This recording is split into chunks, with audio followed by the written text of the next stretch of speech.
తెలంగాణ అధికారం మారింది అని చెప్పేసి పార్టీలు కూడా మారినటువంటి నాయకులను చూసినాం.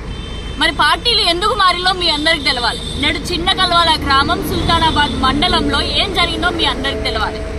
మరి ఇక్కడి నుంచి మాజీ సర్పంచ్ గారు ఇంతకు ముందు బీఆర్ఎస్ లో ఉండి అధికారం నేడు కాంగ్రెస్ పార్టీకి వచ్చిందని చెప్పేసి అధికార పార్టీ కండువా కప్పుకున్నారు. నేడు కాంగ్రెస్ అయిపోయింది. కానీ ఆ కాంగ్రెస్ కండువా ఎందుకు కప్పుకున్నారో తెలుసా మీకు అందరికి? ఎందుకంటే నేడు ఇదే చిన్న కల్వాల గ్రామంలో ఎట్లా వాడితే అట్లా మరి ప్రజల సొమ్ముని ప్రజలకి ఉపయోగించవలసినటువంటి వసతులని నేడు సర్పంచ్ గారు మాజీ సర్పంచ్ గారు ఉపయోగించుకుంటారు.